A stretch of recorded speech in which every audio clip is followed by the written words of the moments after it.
Hey everybody, welcome to the Faith and Fandom Podcast on the Love Thy Nerd Podcast Network. I'm Hector Miray with Faith and Fandom, and today I'm joined by Darren Shelly, who we're going to be talking about the American Foundation for Suicide Prevention, Comic-Cons, and life in general and everything that kind of goes with that. So Darren, thank you for joining me here today. Appreciate no problem. Being willing to jump in. I was just like, after spending the weekend, watching you guys work and everything, I was like, oh, this is a good time to have this conversation. I know. So what's your Muggle job? What's your day job? My day job is I am a integrated facility design manager for a hospital system. So what that means is, what's that mean? When we start to remodel or we build something new, I go in and work with the nurses to see how they flow to keep the best flow of patient information, family, all that. And then basically I just then help design a floor plan that keeps the building out of their way. Okay. It's an odd job. It's definitely a distinct one. Like, how'd you get into that? Well, I've been a manufacturing engineer for, 25 years before this. So I did a lot of floor plan development and that stuff with those jobs, and then got into lean manufacturing and all that. And when I got laid off the last time, it's like, I like what I do, but I don't want to do it in this industry anymore. So it was one of those things of like, I kept trying to find a job and then push through, and this one sounded good, but it was just exactly what I had, and I didn't really want to do it. And so then I kind of just said, okay, I'm done. God put a job in front of me, and I'll take it. And then sure enough, this job at the hospital popped up, and it's doing exactly what I had been doing for 25 years, but it's just in a hospital environment instead of a manufacturing environment. Okay. That's definitely a cool occupation. Like, so how long will you spend at a hospital, or do you bounce around to different ones, or? Yeah, we have 6 hospitals and 149 external properties. So wherever the construction is being planned is where I go. Okay. And hospitals are always under construction, so it's exactly. that's neat. So I've known you a while, and forgive me for this, but you've amalgamated it into just part of Comic-Con industry and life for me. So I don't know where that started, but it's just one of those, you've been there. You've been there a while. So how did we meet? How long have I known you? Like, where did we pick up? Let's see so Jason David Frank died by suicide in November of 22. Yeah. So we met in April of 23 at the Fayetteville show. Okay. I knew it had been a couple of years, but I was like, okay.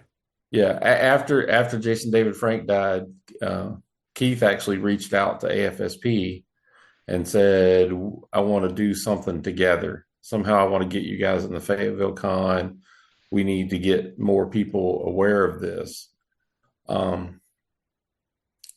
We started talking about it within AFSP, and they said, well, they're asking for somebody to help with a con. I'm in. I got it. Y'all just, because most of them didn't even know what a con was. So as soon as they said they want to help a con, I got it. My daughter and I'll do it. We're in. And so then I came down and did the April con. Keith was nice enough to put us right next to the Brothers Boyd at a table. And so then Chris and Josh just kind of adopted me, and they showed me all around the Fayetteville Con, and from there, and then it's just been, we've been together every 6 months, and the Boyd Con and everything for the last couple of years now. So we'll talk about like more of the con aspect of it, but how did you get involved with AFSP in the first place? Then it's the American Foundation for Suicide Prevention, because I keep trying to add letters into it every time I say it. Don't worry, most people drop letters out, but and this is totally not on any same level, but I work with colleges, and so one of the words that I hear all the time is FAFSA, but it's FAFSA. Yeah.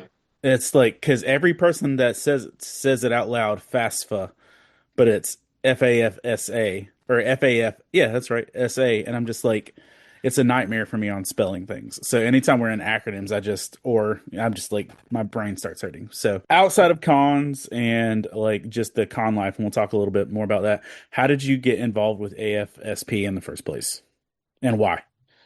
So in 2006, basically two weeks after Emma was born, my dad died by suicide. And I went through that whole struggle of finding myself back from that and figuring out how to deal with that and therapy and all that. And then in 2017 or 2015, my best friend died by suicide, and I had literally been talking to him at 7:30 the night before, and he was gone at 5 o'clock the next morning. Um, and so that one was just devastating for me because we had known each other for 40 years. He was literally my first friend. First day of kindergarten, preschool, walked in the door and he ran up to me and said, "My name's Kenny. Do you want to be my friend?" And we were friends ever since. Um, so when he died, it's like, okay, this can't happen anymore. I've got to do something. And I started looking for somewhere to get involved. Tried to talk myself into going to a walk for several years. And then in 2017, I finally went to my first walk in Kernersville, which So what's is a walk? the American Foundation for Suicide Prevention. Their annual fundraisers are what they call Out of the Darkness walks. So it's a walk for suicide loss survivors to create a community of people who have been affected by suicide, really to make people feel like they're not alone. And that's really what got me about it. Was I went to my first walk and they have a bead ceremony where we say everybody who's lost a parent to suicide would be wearing gold beads, so you can look around and see other people that lost a parent. But then we have a ceremony where we say, okay, now everybody who's lost a parent to suicide, hold up your beads. Um, I've always considered Kernersville a small town because I grew up there. And to me, it's like another version of Mayberry. But at my first walk, there were 40, 50 people out of the, 400 that were there that had gold beads. And that was the first time since my dad had died almost 10 years before at that point that I didn't feel like I was alone in that whole thing. Like I was not the only person that had ever happened to. So that was my key to get involved. So after that walk, I started volunteering, started doing a lot of work with veteran community. I figure at 22 a day, there's no better place to apply my efforts. Right. And so then that's been my passion ever since. And then, like I say, in the end, I ended up getting a job at a hospital system where, they agree that we're working on that while I'm working. It's like my job and my side job, but a lot of my side job I can do during my job because it's helping the community. Right. And the hospital system has been a really big supporter for our walk ever since I joined there. So are you guys still in Kernersville? I live in Greensboro now, Okay. but the walk is in Kernersville. Walks in Kernersville. Okay. Yeah. I had some friends there, the Graveleys in Kernersville that I used to spend a decent amount of time with, Hmm. in different areas with that. So you've been doing the walks and you've been doing the AFSP stuff. What is an average encounter for you with volunteering with AFSP look like? So there's a couple different ones. We have a program called Healing Conversations, and that's for people who have lost someone to suicide. You can actually go on our website and fill out a form and say, like I lost a brother when he was 26 and I was 31 or whatever. And then they will try to match you to a volunteer that's been through as close to the thing as you can. So, like, if you get somebody's lost their father in their mid 30s, you'll generally get matched up with me. And then we just do a phone call so that you can talk to somebody who has really kind of been where you were and is probably the closest to being able to understand what you're feeling at that moment as anybody else. So that those take about an hour, hour and a half. A lot of the tabling events, like what we do with the Comic Con and stuff, that's just getting out, talking to people realizing that we even exist. Um, we'll go from people just walking by to picking up materials and not speaking and just moving on to, as you've seen, we have the treasure chest where people can write the name of the person they've lost on a coin and put it in the treasure chest. And then people will just stop and talk to us. And that's been anywhere from a, 2 or 3 minute talk to a 30 or 40 minute talk. Or when we were at Fayetteville the first time, it actually, with Jenna, turned out to be a healing conversation. I actually sat down with her for close to a half hour. And that's Jenna Frank, right?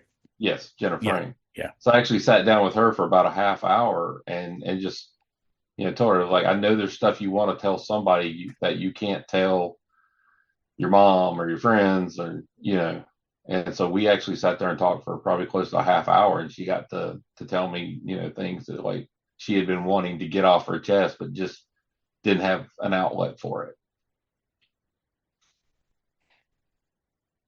So, transitioning into you being there at cons, you and your daughter, and is it just you and your daughter? Is it you and other family members? Like, who else is involved with it? Like, Well, with the AFSP portion of it, it's a family event.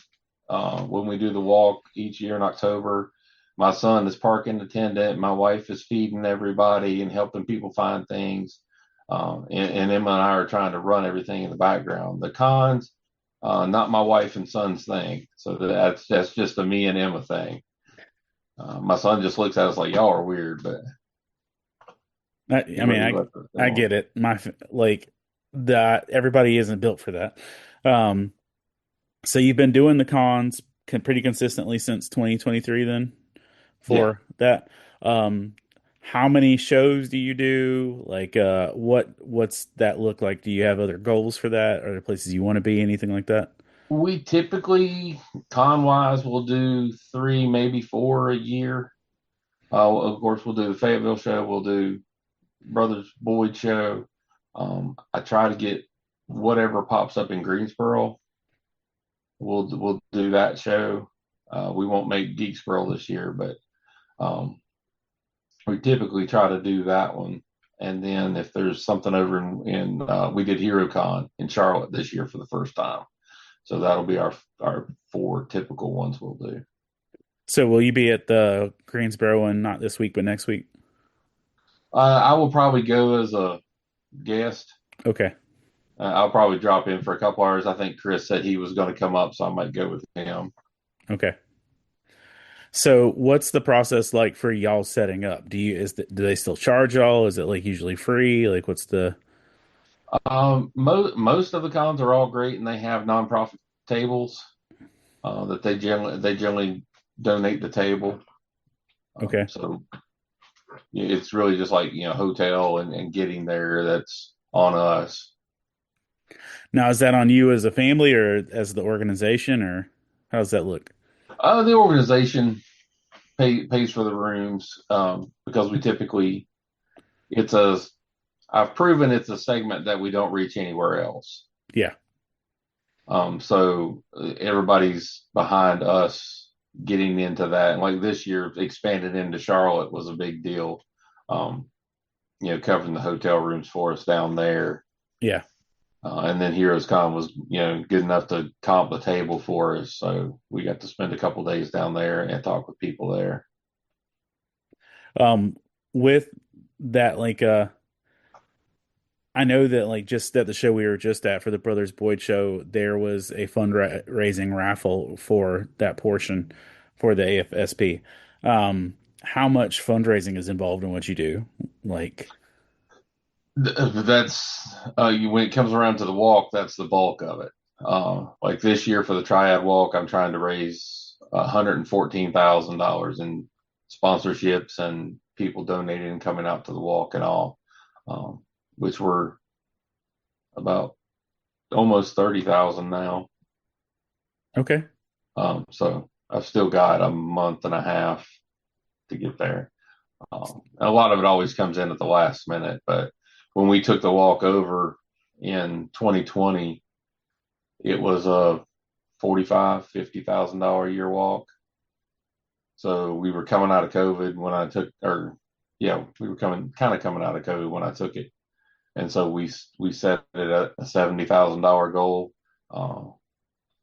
We ended up breaking that and going, and that was the first time it had been $100,000 walk. And so we are actually one of two, sometimes three, $100,000 walks in the state of the 8 that we do. And we've been $100,000 plus walk ever since I've taken it over so far. So with the funding, where does the funding go to, like, and how's that spread out and everything?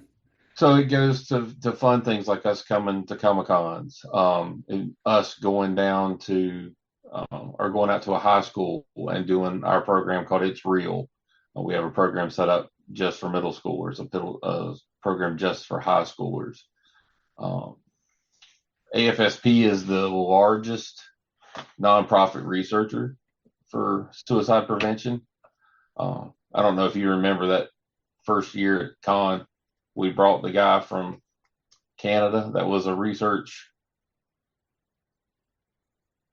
He was one of the researchers to talk.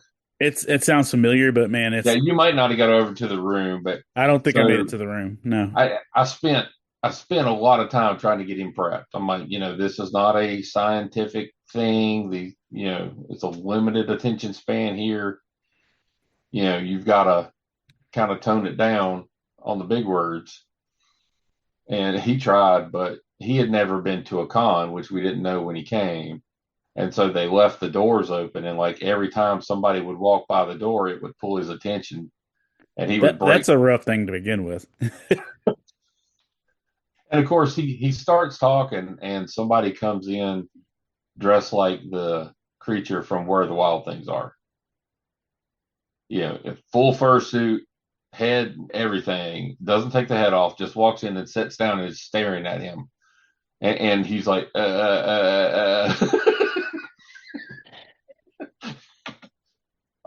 So we kind of figured out that was not as good an idea as we'd hoped it would be. And so there's just a lot that goes with it. So what have your like you've talked about Jenna and things like that. What have been some of the like unique experiences in doing this for Comic Cons and stuff? And what have you seen that's just kind of stood out from other areas? One thing my wife and I always say is, Comic Con or not, it doesn't really matter. But wherever we put a table, we always end up meeting that one person that is why we put a table there. Like God put us in those people's path. And you always find them, and we find people like, I think the thing that got me the most about coming to Fayetteville was I didn't realize how close that late 20, early 30 group was connected to the Power Rangers. Yeah. Because my kids were young enough, we didn't really miss it. I was old enough, I didn't really watch it, except for here and there, just because it reminded me of Ultraman. But Friday and Saturday when we were there, people kind of came by and they didn't seem to understand why we were there, and a couple people kind of talked and said hey. And then Saturday night when we had the larger event where everybody was talking about Jason David Frank and that kind of memorial event for him, it was like that night it clicked with a lot of people. Oh, that's why you're here. And Sunday we were swamped. Like people just came over and started talking, and like we had girls just literally, like, I had to come out from behind the table and just hug this girl because she was just bawling. It like just hit her how overwhelmed she was that Jason David Frank had died. And so that was really interesting for us. Growing up in the con world, as a kid, hey, I was there in 1977 when Star Wars came out. Uh, I had a friend that his parents owned a movie theater, so we were there day one, and we were hooked day one. So as we were teenagers, we always went to cons, and I grew up in that world, and I had those friends, and I know a lot of the people that come to cons, sometimes that's the only time they get out, and those Or are it's the the only only time they people. feel connected while they're out. Right, right. It's the only time they're really connected, and it's the only time getting to dress up as the character that they like, and coming out in a group of people and being accepted is the only time oftentimes they feel accepted, especially now with the younger kids, um, high school age and stuff. I mean, like the ones, that's where they feel accepted. That's where they find people who think like them. And I provide an opportunity for them to talk about their mental health that isn't there if I'm not there. So you mentioned that there were four shows that you do and are about four. Do you think there are other people associated with your organization that could go more? Do you like what would be like a practical thing for this to multiply and having mental health and AFSP at other shows and stuff? Like what would that look like? Not that you have to do that. You can't do everything. We seriously would need more volunteers that are familiar with the con world. I think that's one thing we know is, if we send somebody that doesn't really know anything about it, they're not very well received, and then it doesn't really hit like we want it to. Yeah, Emma and I show up, we'll pick a character, we'll do our costumes, and people feel like, okay, so they get it, they're part of this, and they actually stop and talk to us. And the story I love to tell is my wife went with me last year to a show in Greensboro, and 501st was there, and there was a Mandalorian group there. And so there was a guy dressed as a red Mandalorian, and he stopped at the table and started talking to my wife. And I had gotten caught talking to somebody else who was kind of in a struggle and was working through something.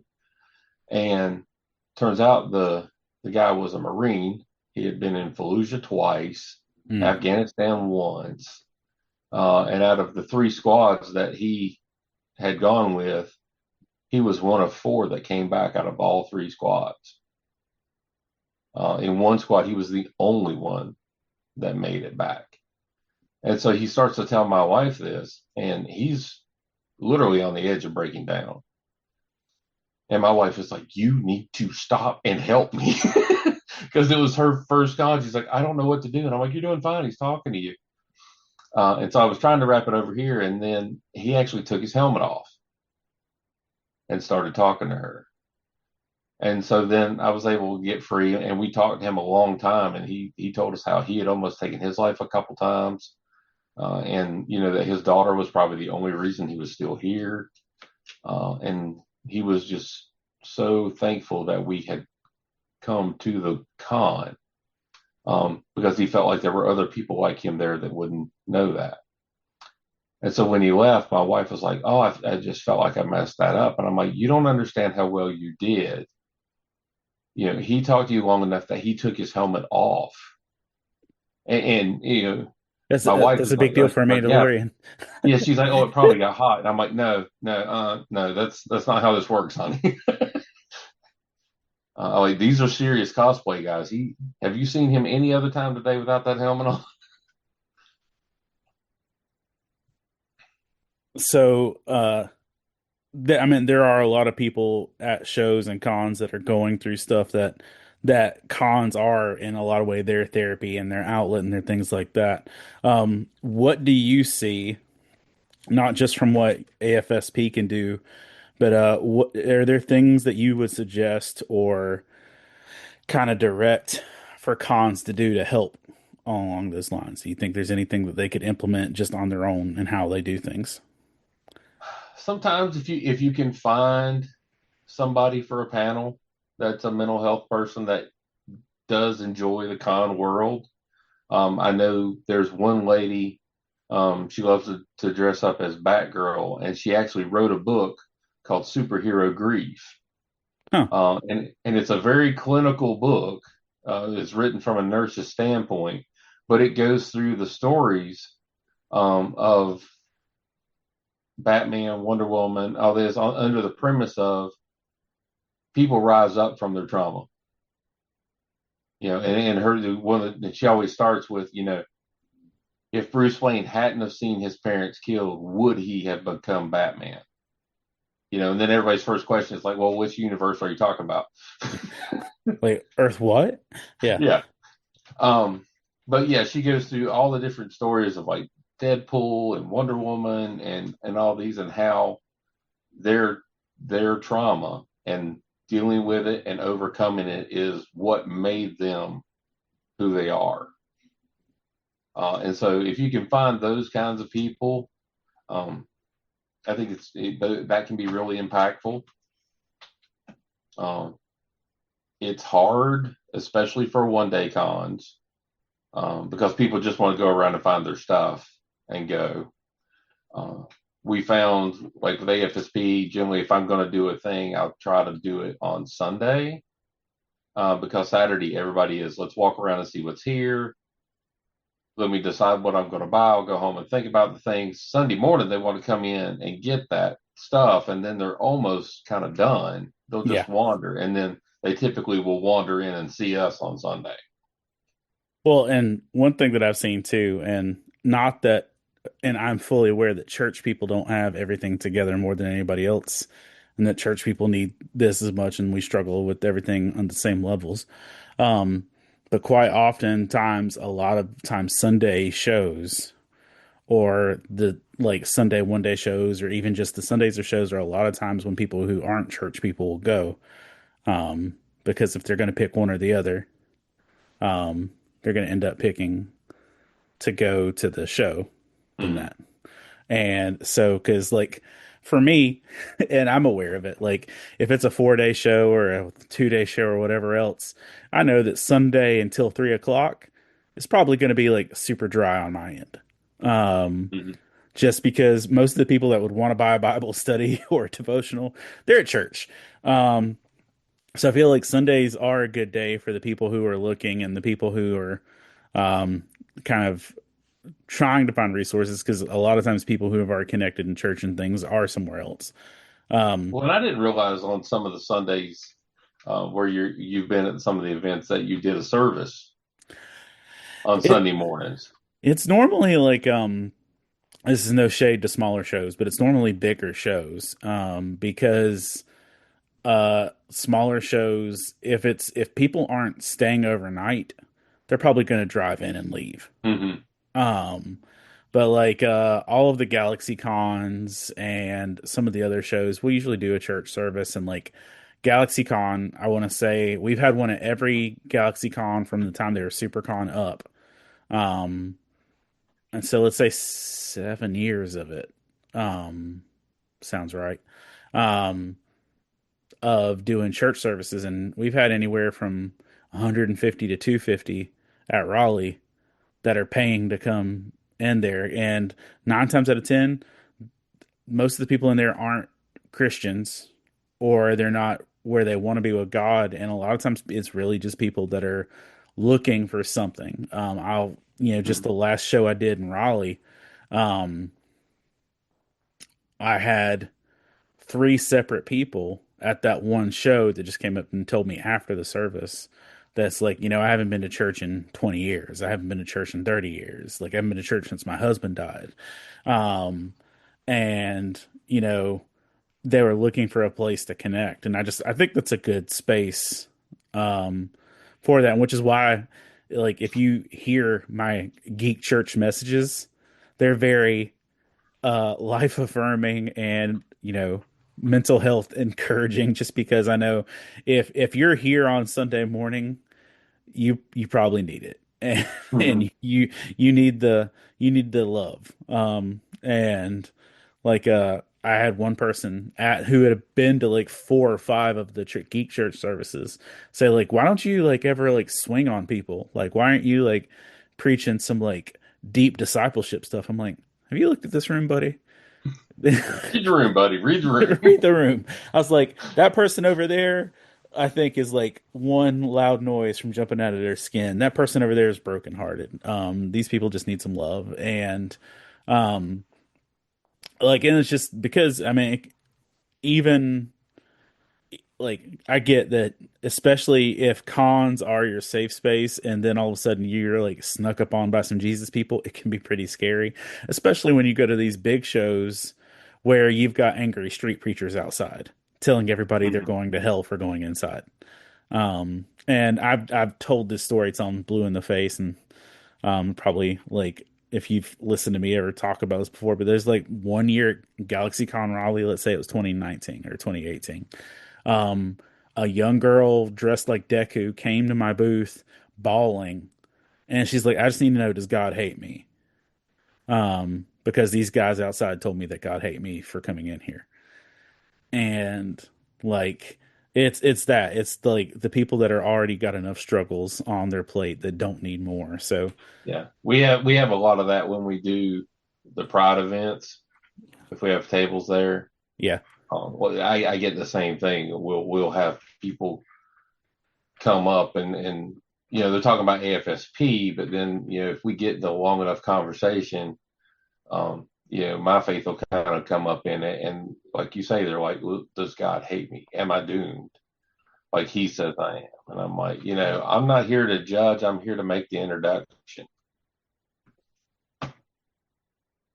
And so, we've had a couple times, even at Pride, where we've been able to just sit and pray with somebody and let them start their path on finding their way. yeah.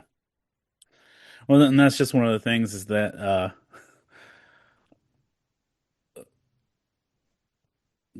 church culture, and this isn't to just shame the church, but like I lived it long enough that um, we can be really bad for just breeding people to be salt that stays in the shaker. Hmm. Um, and instead of actually being where it's needed, and it's the places that it's the places where they're populated the least by believers that are kind of needed the most. But with that, like sometimes just like I'm sure you see, sometimes people just really want to know that they're seen and they're loved and they're heard more than Hmm. they're like dogmaed in that direction. Yeah, I think sometimes at the cons, people are a little more comfortable to come and talk to us because they are in cosplay. It's anonymous. So, yeah, I don't know you. I'll never notice you again, even if I live in the same city as you. I won't recognize them, more than likely. So I think sometimes it does open a door for people to have an opportunity to talk to us that they don't normally have.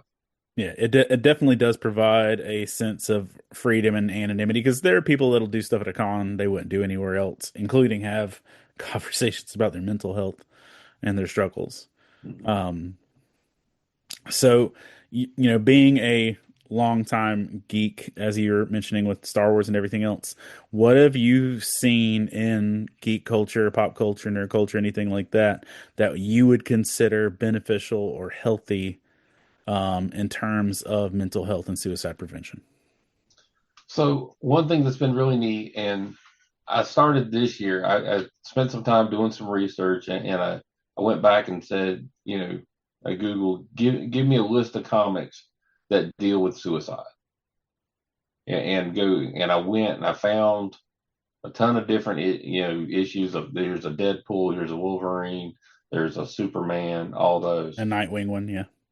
Um, and so the ones I could afford and the ones that like our local comic shops were nice enough to donate or give me some discount on, I put those out at our table to give me another reason for people to stop. And then we can have that conversation of this is how comics have dealt with it across time. But looking through the comics, what I found is really interesting if you look at this Wonder Woman here back in 1990 to to this Mr. Miracle back in 2017, you can see the language of suicide in the comics has changed with the language of how we speak about suicide. Hmm. Like the 90s Wonder Woman, it's blasted across the front of the cover, so and so commits suicide. But now we're starting to see, even in the comics, people are calling it he's died by suicide. I think my favorite one I found, well, there's three really good ones. There's a Deadpool where Deadpool actually talks someone out of dying by suicide. It's probably the greatest one of any of them, and I think it's mostly because it's Deadpool, and you would not ever think he would have that conversation. And then there's a graphic novel from Adventures of Superman that's really got a really, really good message in it. But my favorite one I found recently is Mr. Miracle. There's a 2017 set of Mr. Miracle, which I actually sold to someone at BoydCon, so I have to find another copy. Yes. Yeah. But in the one I had, he actually goes into men's mental health. And there's actually, probably 2 pages framed up really well where it's, his struggle is being a father, a husband, and then all those things that we all deal with every day. Now he's a superhero that can't die. And he actually attempts suicide in the comic book, which of course doesn't work, but it was a really interesting look at men's mental health in comics. Well, and that's with that one too. It's just like I read that one and straight up forgot that that's how the book started. Mm-hmm. Like I didn't pick. I read it, raved about it, talked about it for a hot minute, that it was one of the best books forever. Didn't read it again until this year. And then I was like, oh, I forgot this how this book started. Like I remembered all the stuff that came later, but that's literally how the book started out. I'm like, oh. Um, but I mean, that's the thing, like, those stories being told helps people connect and help people to be seen. Yeah.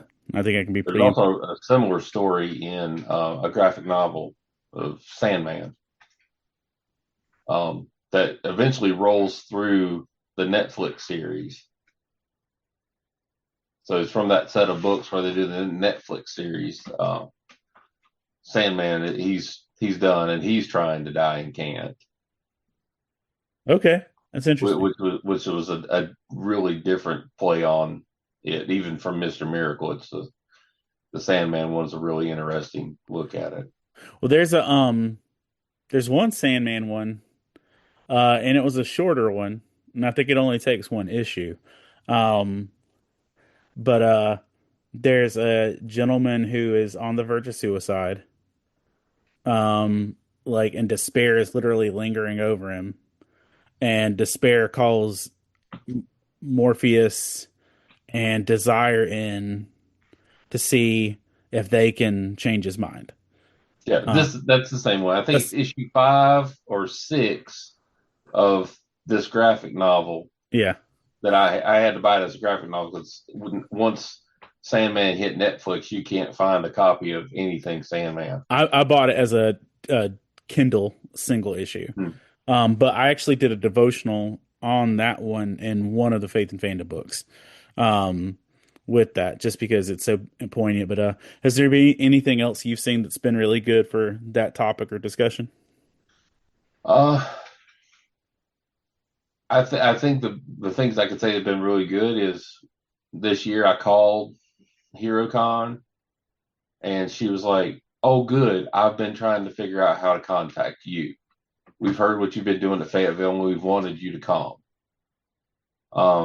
I'm now starting to see. Of course, she is a good friend of mine, but a buddy of mine's wife who leads another cause here locally. she's starting to set tables up at cons.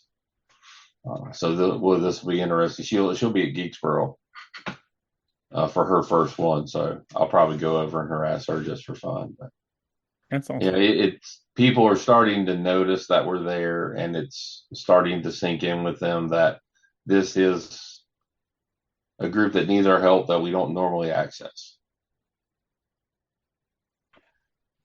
Just to ask, have you watched Ted Lasso? A little bit. Emma more so than me. Um, like it's not for everybody, and it can be pretty gruff around the edges. It I want to say towards the end of season 2 or 3 really deals a little bit more heavily with suicide in a really good way in terms of the discussion of it that I thought was pretty powerful. Um, but you got to get through it to get to that part. And Yeah, Emma's probably seen it. She likes Ted Lasso. um, so if you had any general advice for people who would want to help with AFSP or with suicide prevention in general, what would your advice be for them? Um, don't wait, do it. Go on to the AFSP website with your local chapter and fill out the Volunteer 101 form and jump in wherever you're comfortable. We've had a lot of success this year. We got a new volunteer coordinator. She's done an amazing job with people are filling out the 101 form and going through the class. And then she spends a good bit of time finding out what do you want to do? Where do you want, what are the things that interest you? Because some people are I want to get wrapped up in firearm safety. Some people I want to do the healing conversations, or some I want a table. I want to be involved in pride. And we used to just kind of, the cons tomorrow. Anybody want to help? But we're now starting to get some committees and get people that are more interested in those things. So, outside of North Carolina, if there are people, especially in the con world that have experience with suicide, would like to help out, reach out to your local AFSP and mention, what North Carolina is doing with being part of the cons, and you want to do it in your state. And they're more than glad to call me, and we can talk about how we got started. You just mentioned it. Dude, what's the training look like? It's about an hour long. It's kind of a welcome. Here's some basic statistics on suicide. It's a lot of discussing triggers when talking to people, and the new language of we don't say commit, we say died by. Some of that language, getting people just used to that is basically what the Volunteer 101 is. And like I said, it takes about an hour, and then we'll find out where your passion is.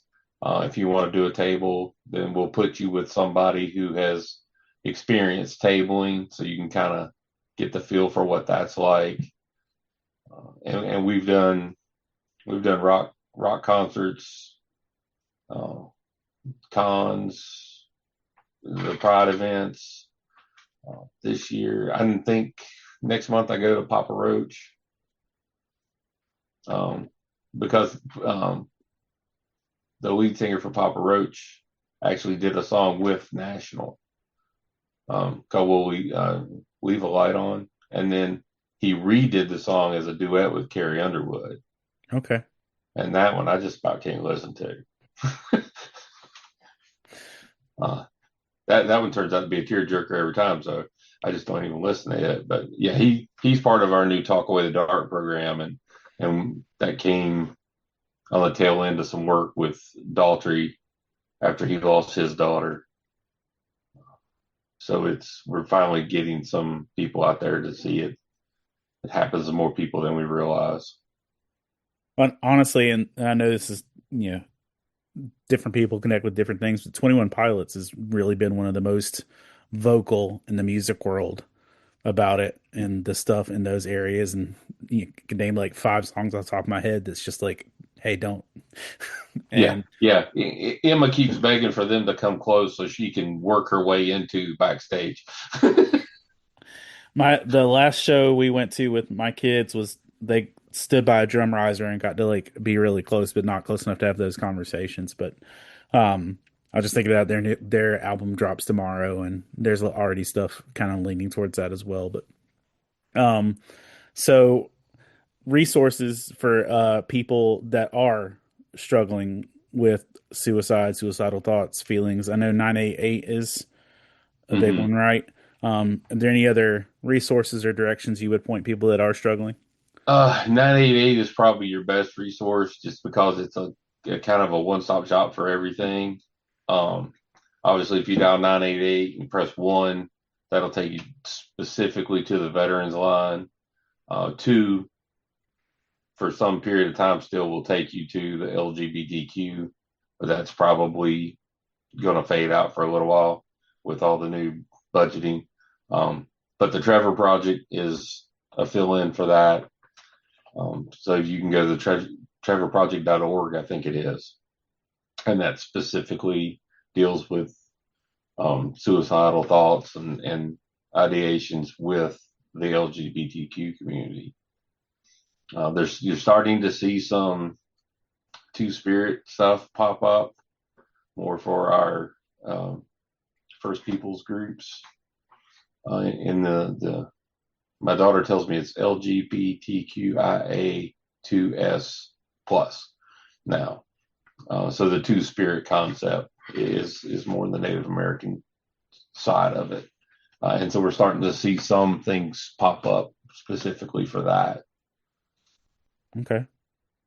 And then there's always, immediate need. There's your local emergency room, ED, primary care.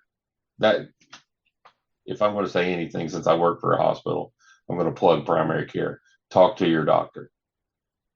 When you have your annual physical, talk to your doctor about your feelings. When they ask you the questions, have you had this or are you been depressed? Answer them honestly and let help start at primary care.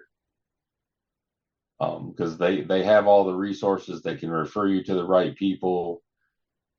Waiting till you're in a bind and then trying to find a therapist is not working right now because the demand is so high and the supply of therapists is so low. So if you can start with your primary care doctor, they can get you on a path that can get you help in between getting you to an established therapy patient or whatever you need. But by all means, primary care is the place to start. And I'm just gonna say this because I think it's cool, and we did a podcast with her a little while ago. One of my friends does geek therapy. She's a therapist that does geek themed therapy, Hmm. um, where specifically if you really like anime A or B or C, she can target some of the references and analytical things to use the characters from those things as part of like what she's doing or video games or things like that. It's Yeah, pretty I neat. mean, you look at characters like Deadpool, they give us examples for most any condition. Yeah. You could reference almost any Deadpool. There's some condition there you could talk about with him. And so she's played that out and it's pretty neat. I think her thing is called Revive and Conquer. Um Oh, cool. yeah, it's pretty neat. She's out of like Raleigh area. So if you like, I know you don't like have merch and stuff at shows or anything like that. You're there just providing resources for people. So afsp.org is where you'd want to point people. Do you have Hmm. anything that you would want people to follow of you online? Yeah, there's some links I'll send you to go along with this, but obviously there's um, the afsp.org. There's also .org/healing conversations, which takes you to our healing conversations page. Or you can also go to the walks and find a walk near you. That's probably our best way to connect with AFSP is find your local walk. There's no charge to sign up and walk. We ask that you raise money, but you don't have to. But just go out there and get that experience and meet those people who are in the same spot you've been in or have been in the same spot you're in, either way. Um, I think those are the best ways to really connect. And you and your daughter Emma, who's a youth pastor in Mhm. the western part of the state, you guys cosplay when you do this. What's been your favorite cosplay you've done so far? Uh, I honestly think the Flintstone one has been fun, but I think the funniest one was when I did the Scout from Up, because it took half a day before somebody recognized what it was.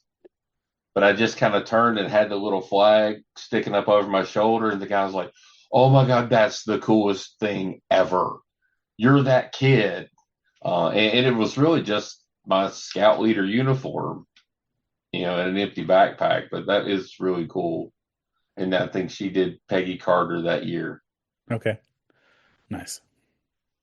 And I've got my pictures of me as Nick Fury and Sergeant Slaughter with me in the chokehold, which, I'll cherish that forever. Uh, that's awesome, man. Well, I'll just say this, as someone who spends a lot of time in the con world, thank you for volunteering your time and being there. I know it makes a difference, and I know that sometimes you might be the first line in keeping people around with that. So I appreciate all the work you're doing with that, and thank you for taking time to come and share with me today, and bounce schedules around and deal with internet outages and everything else.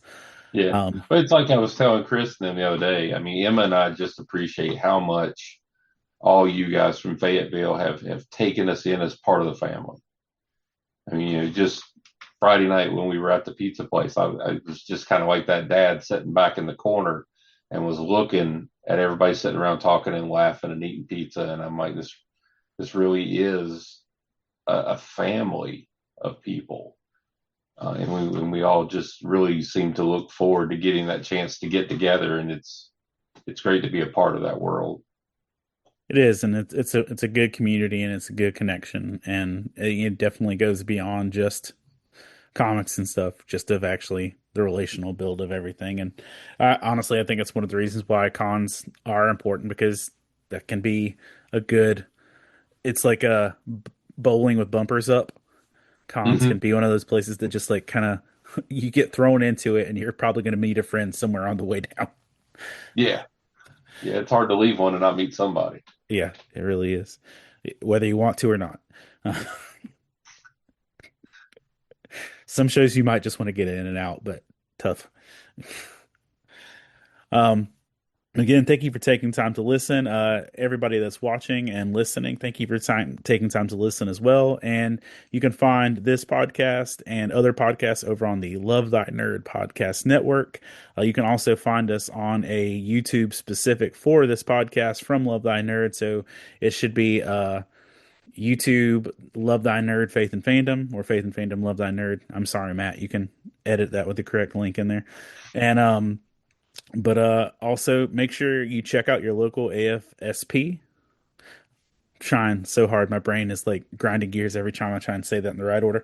Um, and Darren, thank you for taking time to hang out with me for the last little bit. And uh, Oh, thank you for giving me the opportunity to jump on with this. it's my pleasure, man. I was like, it's and it being September, it's the I think it's a good time to do it. What's the date for your walk?